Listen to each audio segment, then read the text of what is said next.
J'espère que vous allez bien. Bienvenue chez La Doua. It's about everything. Actuellement, il y a un Congosa dans le côté de la musique.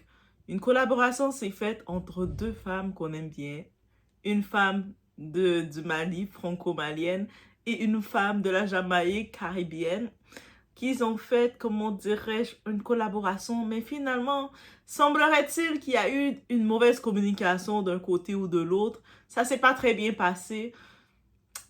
Et il y a Chancia. Elle a fait, en faisant un direct, parce que oui, nos artistes font beaucoup de directs aussi. Et puis elle a laissé savoir que je suis pas trop satisfaite parce que la version que Ayak a sortie, c'est pas cette version qui devait sortir. Donc, on n'a pas avisé de cette version qui sortait. Elle se sent un petit peu pas respectée. Elle a quand même son nom, son identité dans la musique. Et Chancia, tu sais, elle est quand même une grande artiste. Elle est quand même une artiste influente. Elle amène beaucoup de tendances. Et c'est pas le genre d'artiste, si on regarde, qui surfe dans les polémiques pour venir de ce qu'on connaît d'elle. Je dis pas qu'Aya est comme ça, mais voilà. Donc, depuis quelques jours, cette nouvelle polémique secoue les réseaux autour d'Aya et de Chancia. Tout est parti de déclarations de Chancia qui a laissé entendre qu'il y aurait eu un problème de communication concernant leur collaboration. Selon elle, la sortie du morceau n'aurait pas été correctement coordonnée avec son équipe. Mais cette version des faits convainc de moins en moins d'internautes, de gens. Pourquoi? Parce que plusieurs éléments publics semblent raconter une histoire différente. On va regarder le tout ensemble. On est chez La Doua. It's about everything. On met des likes, on booste la vidéo et on met les cœurs, s'il vous plaît. On revient sur cette affaire qui oppose deux stars internationales et qui relance un débat beaucoup plus large. Les artistes anglophones considèrent-ils réellement les collaborations avec les artistes francophones comme secondaires? Parce que ce n'est pas les premiers artistes anglophones. Quand ils regardent, pour eux autres, peu importe le niveau de l'artiste francophone, ils se disent on est les artistes et puis eux autres sont des petits collaborateurs. Et on y va, on regarde le tout ensemble sans perdre de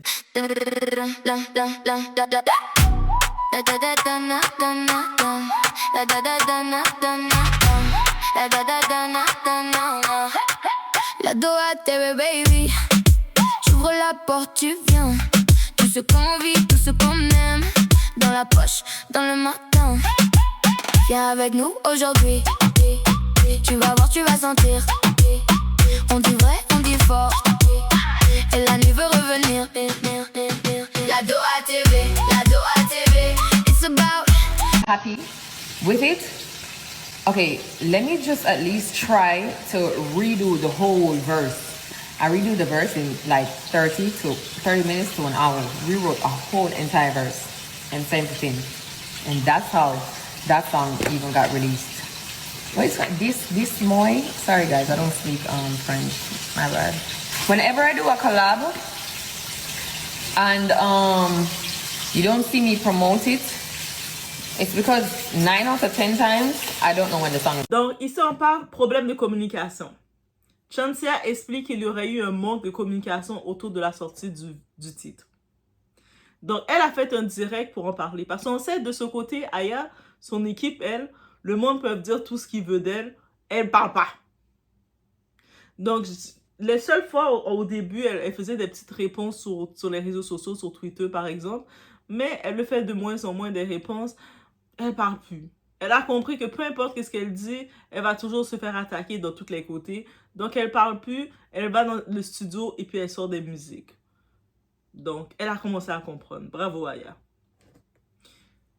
Mais, on rappelle, il y a certains faits qu'on rappelle à Chancia.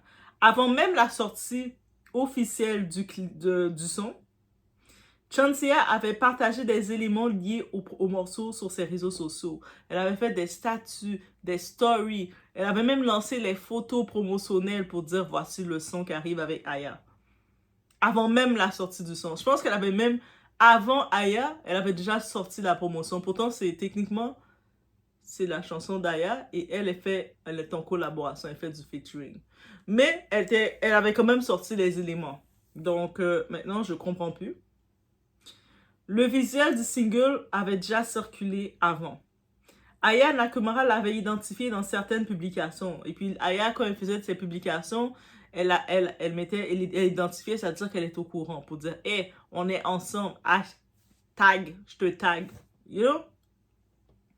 Chauncey avait même relayé certains contenus en story Instagram. Donc, je vous ai dit, sur Internet, on n'oublie pas. Pour beaucoup, ces publications montrent qu'elle connaissait bien l'arrivée du morceau. C'est ce qui pousse certaines personnes à remettre en question son discours actuel. Par contre, bien entendu, on n'est pas au courant des échanges privés entre les équipes. Il est impossible d'affirmer avec certitude ce qui s'est passé en coulisses.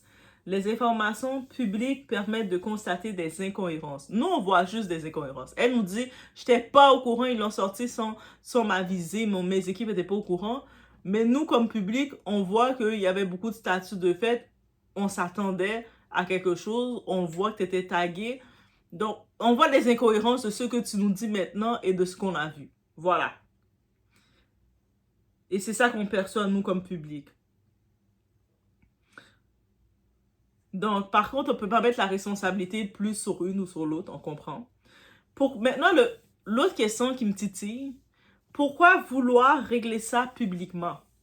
C'est également la question qui revient énormément. Si le problème concernait réellement une mauvaise communication entre les équipes, parce que vous pouvez imaginer, Aya qui décide de collaborer avec Chauncey, c'est l'équipe d'Aya qui collabore avec l'équipe de Chauncey.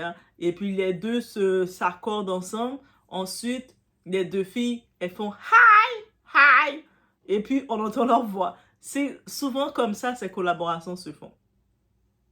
Et souvent, on le sait dans ces collaborations-là, si c'est la musique de Aya, c'est fort probable que c'est Aya qui a payé le plus de morceaux. Donc, pour la musique. On sait. Les artistes là, Chauncey là, elle vient pas venir faire joujou cadeau à Aya comme ça là. Donc, parce que même dans son direct, elle a dit, elle a envoyé ses morceaux, sa voix à l'équipe de Aya. L'équipe de Aya a pris sa voix et puis ils ont arrangé leurs choses comme ils devaient le faire pour sortir leur son. Aussi simple que ça. Donc, on peut comprendre que c'est le master d'Aya, c'est sa musique.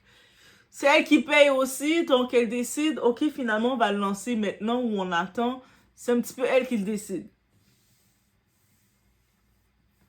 Parce que c'est ça il faut comprendre, c'est pas une collaboration, un duo. Un duo, c'est différent, c'est les deux ensemble, ils investissent monétairement, financièrement et tout en même temps. Mais là, c'est un featuring, c'est une collaboration.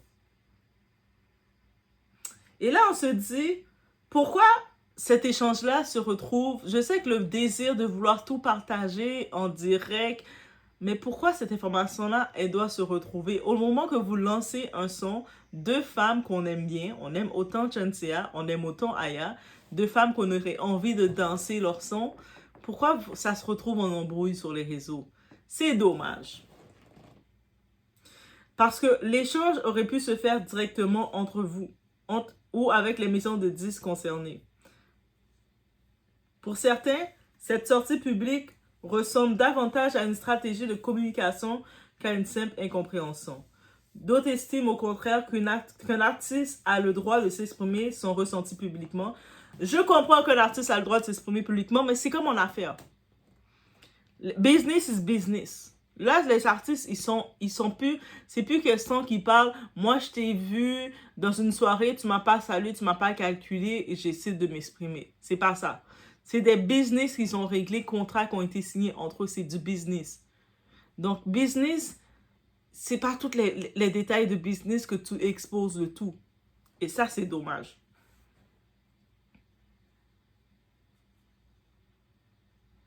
Autre argument avancé par certains, on dit que Aya a déjà collaboré avec plusieurs artistes internationaux.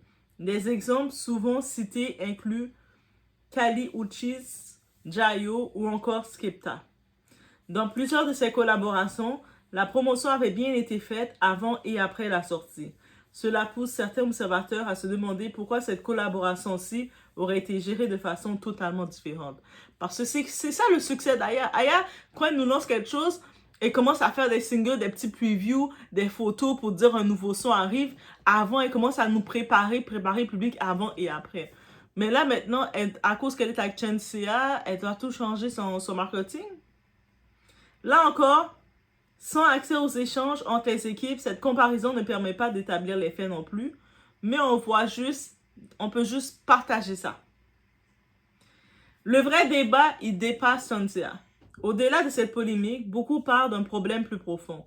Selon certains francophones, plusieurs artistes internationaux auraient tendance à considérer les collaborations avec des artistes francophones comme moins importantes que celles réalisées avec des artistes anglophones. Tu sais, le côté, les Anglais, ils se disent plus rapides, plus évolués que nous, que le côté francophone. Donc, des fois, ils vont te prendre pour acquis plus facilement.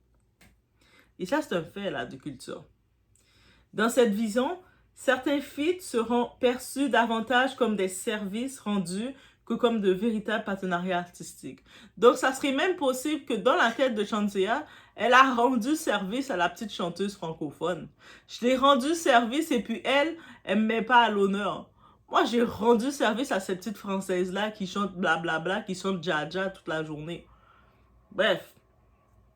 D'autres contestent cette analyse et rappellent que chaque collaboration dépend de nombre de facteurs: calendrier, stratégie, marketing, contrat ou disponibilité. Ça dépend toujours. On se dit maintenant, Aya, au niveau où ce que Aya est rendue, a-t-elle réellement besoin de cette collaboration? Beaucoup de gens estiment qu'Aya possède aujourd'hui une notoriété internationale très importante.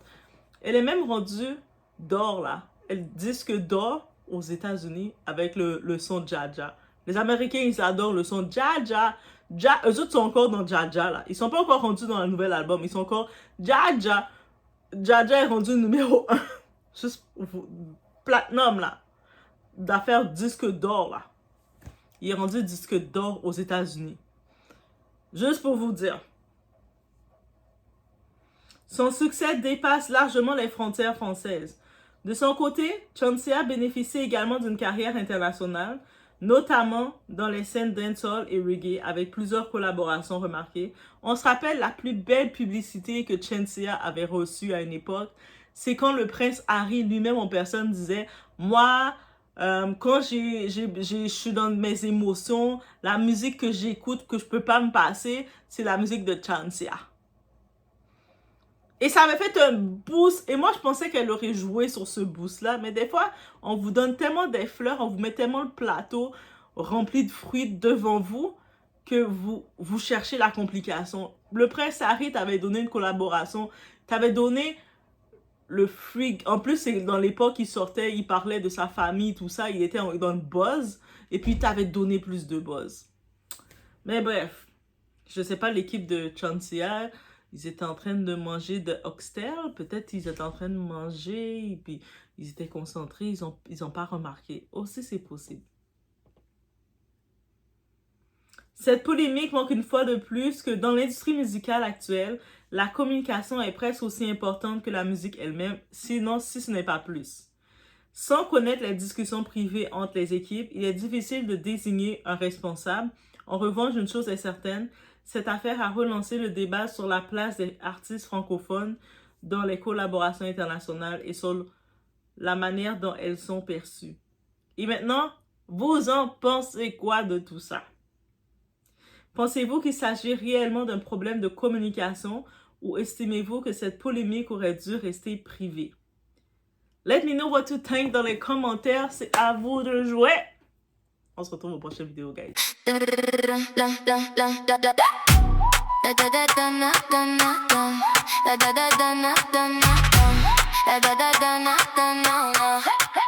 Doha TV, baby.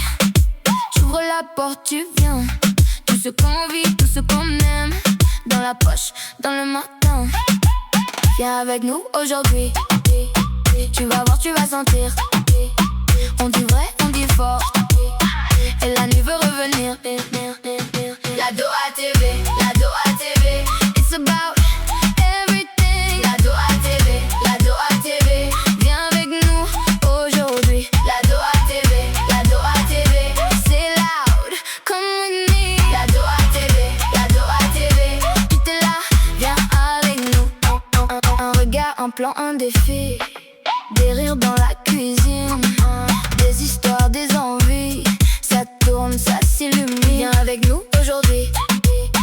Tu vas voir, tu vas sentir. On dit vrai, on dit fort. Et la nuit veut revenir. La Doha TV.